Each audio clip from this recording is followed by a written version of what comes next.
오늘 특별히 목사 임명을 받으신 분을 진심으로 축복합니다. 그리고 오늘 있기까지 후학들을 양성해 주신 우리 임창수 학장님에게도 감사를 드립니다. 오늘 특별히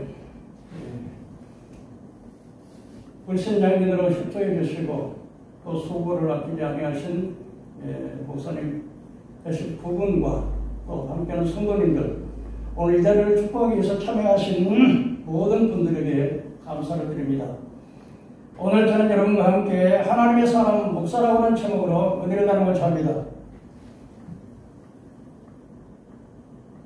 오늘 목회자가 복음을 전하는 일은 참으로 귀한 일입니다.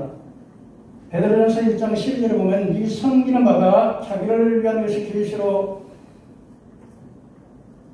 나타나나니 너희를 위한 것이 아니라 자기를 위한 것이요 하나님께로부터 보내심을 받은 성령을 입어서 너희에게 전하는 것이요 천사들조차도 살펴보기를 원하는 것이라고 말씀을 하셨습니다. 얼마나 성경이 귀한지 천사들조차도 살펴보기를 원한다고 말씀을 하고 있는 것입니다. 그렇지만 복음 전하는 것이 귀한 것이지만 거기에 따라서 또한 영광도 크지만 책임도 중하다고 하는 사실을 우리가 알아야 하는 것입니다.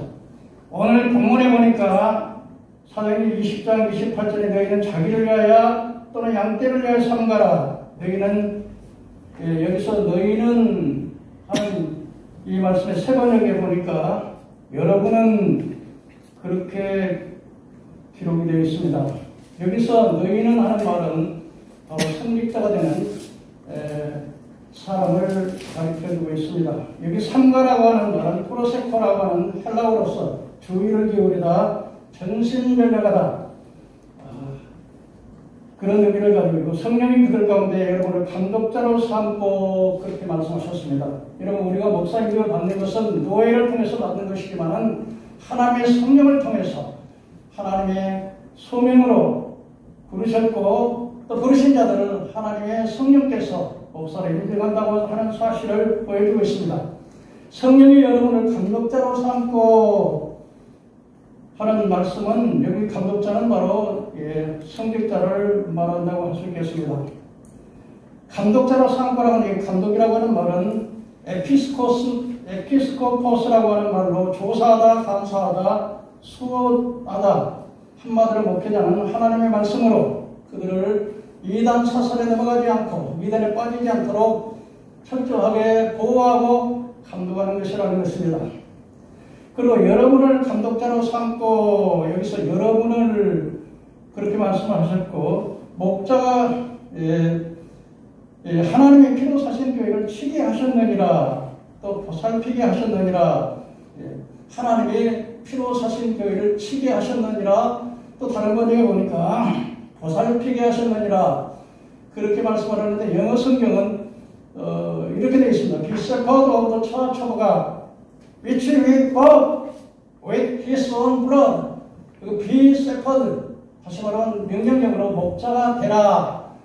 주님께서 소유하신 하나님의 교회를, 피로 사신 교회를 치기 위해서 목자가 되라. 그래서 영어 번역이 좀 잘 된 것 같다 그렇게 생각합니다. 여러분, 목자라고 하는 게 뭐겠습니까? 시편 23편에 다윗이 말한 대로 푸른 초장, 잔잔한 물가로 나를 인도하시고, 이 푸른 초장은 말씀의 풀밭이라고 상징되고 잔잔한 물가는 성령님의 인도하심이라고 생각이 됩니다.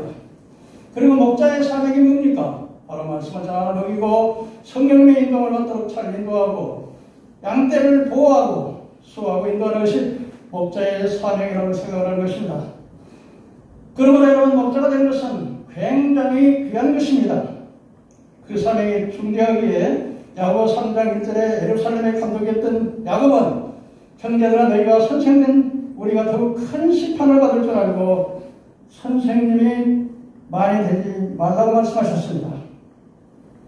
오늘 목사님을 받는 분에게 한 가지 물어보겠습니다. 당신은 왜 목사가 되려고 하는가 하는 말을 자기 자신에게 차답해 보시기를 바라고, 오늘 여러분들에게 전할 말씀은 바로 목사의 소명이 무엇인지 한번 생각을 해보려고 하면, 첫째로 목사의 소명의식이 분명해야만 되는 것입니다. 소명이라고 하는 것은 바로 하나님께서 부르심인데 내가 자원해서 목사가 되겠다, 내가 자원해서 성직자가 되겠다는 것이 아니라 하나님께서 부르시는 자라고 말하고 있습니다. 에레미야 1장 4절 5절에 여호와의 말씀이 내게 임하니라. 이르시되 내가 너를 모태에서 짓기 전에 너를 알았고 내가 태에서 나오기 전에 너를 성별하였고 너는 여러 나라의 선지자라 내가 세웠노라. 그렇게 할 때 에레미야는 슬프도소이다. 나는 아이라 출입할 줄을 알지 못하고 말할 줄을 알지 못한 나이다. 그때 하나님께서는 에레미야에게 말씀하셨으면 너희는 아이라 말하지 말고 내가 어디를 보내든지 너는 가면 무엇을 말하든지 너희는 말하라고 말씀을 하시고 그에게 두려워 말라 내가 너와 함께 함이라고 말씀을 하시며 여호와께서 손을 대서 에레미야 주시고 내 입에 말씀을 너에게 주었다라고 말씀하는 것입니다. 그렇기 때문에 하나님의 종이 특별하게 내가 무엇을 전할까 너무 그렇게 의미할 필요 없습니다. 하나님의 성령님께서 여러분의 사역 가운데 반드시 말씀을 주실 것을 저는 믿습니다. 뿐만 아니라 하나님께서 두려워하지 말라 내가 너와 함께 합니다고 하는 말씀이 여러분의 사역 속에 든든한 힘이 되지 않을까 그렇게 생각을 하는 것입니다. 그렇기 때문에 소명이라는 것은 자기가 증언해서 되는 것이 아니라 하나님께서 부르시고 하나님께서 맡기신 것이라는 것입니다. 바울도 이 소명에 대해서 고린도전서 1장 1절에 하나님의 뜻으로 말미암아 그리스도의 사도된 바울은 그렇게 말했습니다. 고린도전서 1장 1절에 하나님의 뜻으로 말미암아 그리스도께서 사도된 바울과 형제 디모데는 갈라디아서 1장 1절에 자신이 사도된 것은 사람에게 난 것도 아니요 사람으로 말미암은 것도 아니라 오직 그리스도와 그의 죽은 자 가운데서 살리신 하나님의 아버지로 말미암아 사도되었다고 말씀을 하는 것입니다. 이사야도 이사야 6장 8절에 내가 주께 목소리를 들으니 주께서 이르시되 내가 누구를 위해 보내며 내가 누구를 위해 갈 거라고 하는 하나님의 소명의 음성이 들릴 때 지체 없이 이사야는 주여 내가 여기 있사오니 나를 보내소서라고 말한 것을 볼 수가 있습니다. 여러분 교회사를 통해 보면 정말 하나님의 소명을 받은 자들은 얼마나 정말 생명을 누리고 그 사명을 감당했는지를 알아볼 수가 있는 것입니다. 한 예를 들어보겠습니다. 알렉산더 더프 박사는 인도에 있었던 아주 훌륭한 선교사였습니다. 근데 그가 나이가 많아가지고 이제 병도 들고 그래가지고 스코틀랜드라고 하는 고국에 돌아와서 대한의 그 장로회 총회에 올라갔습니다. 올라가서 제일 먼저 여러분께서 이 인도를 향해서 선교사로 가실 분이 없습니까? 그때 한 사람도 대답하는 사람이 없었습니다. 침묵이 흘렀습니다. 충격을 받았습니다. 그래서 스코틀랜드 박사는 그냥 거기서 쓰러졌습니다. 판에 쓰러지니까 들것에 실려서 내려갔습니다. 의사가 급하게 응급치료를 했습니다. 정신이 든 그 스코틀랜드 박사는 이 더프 박사는 나를 다시 판에 세워졌어요. 그래서 사람들의 부축을 받으면서 판에 올라갔습니다. 많은 사람이 박수를 쳤습니다. 그때 다시 이 더프 박사는 말했습니다. 여러분, 빅토리아 여왕이 영국에서 인도와 전쟁을 할 때 젊은이들에게 누가 나갈 사람을 지원자고 말할 때 수많은 젊은이들이 나왔는데 만왕왕 만주에 계신 예수 그리스도께서 여러분을 초청하시는데 그렇게 갈 사람이 아무도 없단 말입니까? 그래도 아무 말이 없이 침묵이 흘렀습니다. 그때 다시 말을 했습니다. 스코틀랜드 아버지 어머니들이요, 여러분의 자녀를 저 인도에 선교사로 보낼 분이 없습니까? 역시 침묵이 흘렀습니다. 좋습니다. 그럼 이 늙은 제가 겐지스 강에 뚝에 누워서 그래서 거기서 복음을 전하다가 내가 거기서 죽겠습니다. 스코틀랜드 사람들이 인도 사람들이 스코틀랜드에 한 사람이 인도를 이렇게 사랑해서 복음을 전하다 죽었다고 하는 사실을 알게 할 것입니다. 그때 젊은 청년들이 일어났습니다. 제가 가겠습니다. 제가 가겠습니다. 그때 많은 청년들이 일어났습니다. 그러고 난 다음에 그들은 학교를 졸업하고 선교사를 갔는데 이 덕호 박사는 거기서 숨을 거두시고 하나님 나라에 갔다고 하는 말이 있습니다. 여러분, 소명이라고 하는 것은 그렇게 쉬운 것은 아닙니다. 그래서 성직자가 되는 자는 반드시 소명의식이 있어야 좀 힘들다가 아이고 내가 너 힘들어도 못하겠다. 에휴 세상 일로 나가야지. 이러면 안 되고 끝까지 하나님께서 부르신 사명을 감당하기 위해서는 정말 생명을 헌신하는 그런 헌신이 있어야 된다는 것입니다. 두 번째로 교회 종의 사명은 군림하는 것이 아니라 섬기는 것입니다. 요한복음 14장 1절 16절을 보니까 6월절에 예수님이 십자가에 달릴 때가 가까울 때 성찬식을 해서 제자들에게 떡을 나누고 난 다음에 앞치마를 두르시고 세숫대를 가지고 제자들 앞에 나왔습니다. 한 사람 한 사람 예수님이 발을 씻으셨습니다. 그때 베드로가 말했습니다. 주님, 절대로 제 발을 씻을 수 없습니다. 성급한 베드로가 제 발을 씻을 수 없다는 때 베드로야, 내가 내 발을 씻기지 않으면 나와 상관이 없느니라. 성급한 베드로, 그러면 주님 내 몸도 씻게 주옵소서. 한번 목욕한 사람은 다시 목욕을 필요하고 발을 매일 씻어야 하느니라. 그러면서 선생으로서 제자의 발을 씻기는 것 같이 너희도 그렇게 하라. 그래서 내가 성김을 받으러 온 게 아니라 성기로 하고 많은 양을 위해서 생명을 치러왔다고 말씀을 하셨습니다. 그러므로 주의 종들은 베드로전서 5장 2절 4절에 보니까 여러분 중에 양무리를 치되 부득불함으로 멋지러하지 말고 자원함으로 하며 더러운 일을 하지 말고 기꺼이 하며 주장하는 자세를 하지 말고 양무리의 본이 되라. 주님께서 재림하실 때 시든지 않은 영광 면류관을 주리라고 말씀하는 것입니다. 주의 종이 반드시 기억해야 할 몇 가지를 좀 말씀드리겠습니다. 첫째로 교인을 차별하지 말아야 됩니다. 우리가 목회를 하다 보면 많은 돈이 필요하지요. 또 인재도 필요하죠. 또 사회적인 지위가 있는 사람도 오면은 교회 분위기가 좋고 그래서 자칫 잘못하면 이 사람을 차별하기가 참 싫습니다. 그래서 야고보서 1장 9절에 보니까 형제들아 영광의 주 우리 주 예수 그리스도에 대한 믿음은 너희가 가졌으나 사람을 차별하게 대하지 말라. 만일 너희 중에 금가락지를 끼고 아름다운 옷을 입고 사람들이 들어오면 좋은 자리에서 여기 앉으십시오.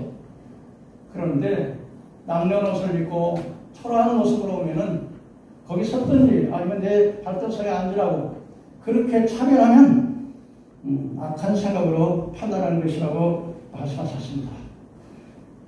그 인도의 유명한 깐이라고 하는 사람 여러분이 잘 아시지만은 이분은 1869년에 젊었을 때 영국에 유학을 갔습니다.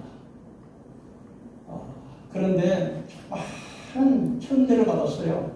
당시에 인도는 영국의 식민지였기 때문에 아주 그냥 천대했습니다. 근데 그가 성경 하나님의 말씀을 보고서 정말 내가 이제부터 성경을 열심히 읽고 하나님의 위대한 일을 해야 되겠다. 그러고서 교회를 다녀보니까 많은 사람들이 교회를 못 들어오게 합니다. 그래서 그가 하는 말이 있습니다. 내가 그리스도를 존경하지만 크리스찬은 멸시한다. 만일에 그 사람이 유학을 하고 돌아와서 인도의 10억이나 되는 인구에게 지도자가 됐는데 만일 그분이 그때 성도들이 차별하지 않았다면 아마 그 인도는 그리스도의 복음으로 변하지 않았겠나 그런 생각을 해볼 것입니다. 그렇기 때문에 무엇보다도 우리가 목회자는 절대 사람을 차별하면 안 된다는 겁니다. 또한 우리가 목사고 기억해야 될 것은 나는 무익한 종이라고 하는 말을 기억해야 됩니다. 누가복음 17장 7절 10절에 보니까 너희 중에 누구에게 화살을 갈거나 양떼를 치거나 하는 종이 있어. 밭에서 돌아오면 그가 돌아와서 앉아서 즉시 먹으러 갈 주인이 있겠느냐. 오히려 주인이 먹을 것을 준비하고 띠를 띠고 기다리고 있다가 먹을 것이 아니냐. 행한 대로 했다고 살해하겠느냐. 나는 무익한 종이나 마땅히 할 일을 한 것뿐이니라. 그렇게 말씀하셨습니다. 이 종은 바로 종의 자세를 가져야 합니다. 많은 사람들 보면은 내가 개척을 해가지고 교육을 크게 성장을 하면 완전히 자기가 그냥 전체적인 막 군주처럼 그렇게 행동하는 그런 사람들을 많이 보게 되는데, 절대로 목회자는 섬기는 자지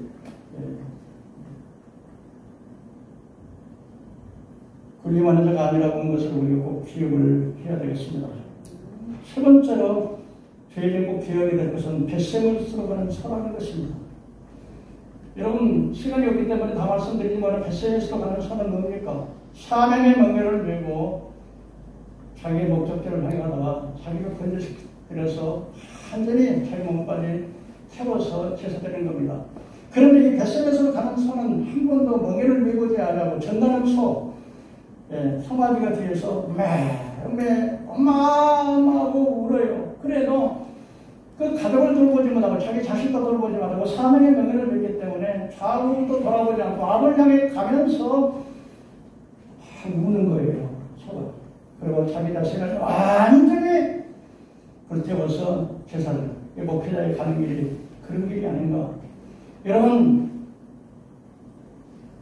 12사도가 그랬고 예수님이 그랬고 저희들이 가는 길이 벳세못을 가는 소와 같다고 하는 사실을 우리가 알아야 되겠습니다. 세 번째로 저의 종은 말씀을 잘 전하는 종이 되어야 되는 것입니다.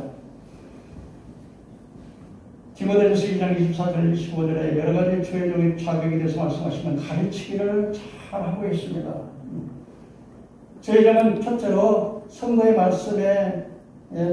말씀으로 기도로 거룩하게 성도를 만들어야 되고, 두 번째는 성도들이 소망을 갖고 하나님께 듣도록 해야 되고, 세 번째는 성도들이 이단에 빠지지 않도록 하나님의 말씀을 잘 가르쳐야 되고, 네 번째는 하나님의 말씀이 바로 축복이라고 하는 사실. 하나님의 말씀은 약속입니다.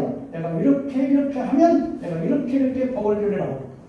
신명기 28장에 보면은 내가 내 율례와 법도를 삼가 듣고 내 명령을 지켜 행하면 나가 복을 받고 들어와도 복을 받으며 우양의 새끼가 복을 받으며 떡으로 만든 그릇이 복을 받을 것이요 내가 나가도 복을 받고 들어와도 복을 받을 것이며 내 원수가 한 길로 왔다 7길로 물러가리라고 말씀하셨습니다. 그렇기 때문에 또한 하나님께서는 말씀으로 약속하십니다. 내가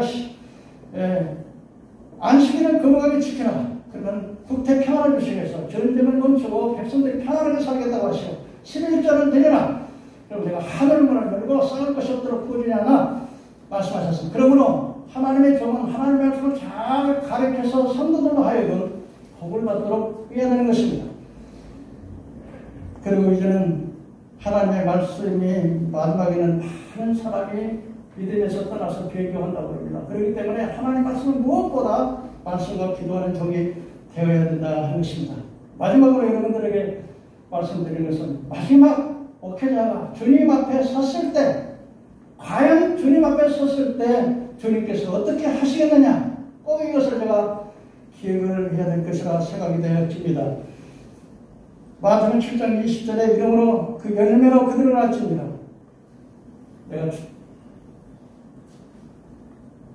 주님 앞에 섰는데 죄의 종들이 표적도 직사도 이적도 많은 병자도 고치고 많은 일을 하고 한 교회도 세우고, 그리고 자기는 하나님 앞에 나와서 큰 복을 칭찬받고 상복을 엄청 받을 줄 알았는데 주님께서 말씀하시기를 내가 주의 이름으로 귀신을 쫓아내고 내가 주의 이름으로 병을 고치고 내가 주의 이름으로 많은 선전을 하지 않았나니까 불법을 행하는 자들아 여기서 떠나가라.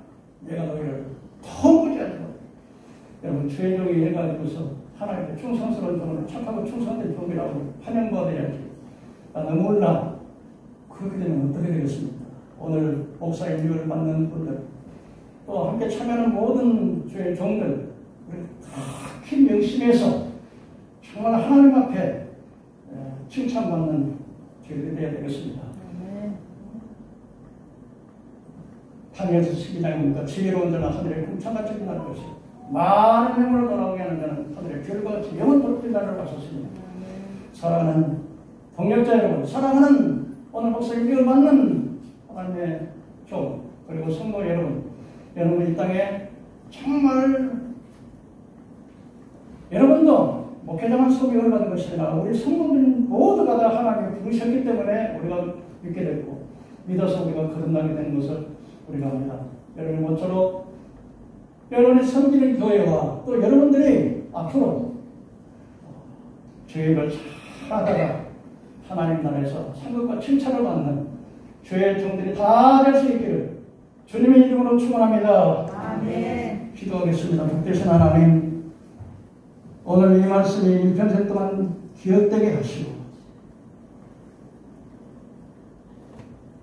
만약 옳지 않는 말씀이 있다면 머리 들기 전에 잊어버리게 하시고 하나님 앞에 충성을 다하다가 쓰임받는 종 되게 하시고 주 앞에 충성스럽게 설 수 있도록 도와주옵소서. 예수님 이름으로 기도합니다.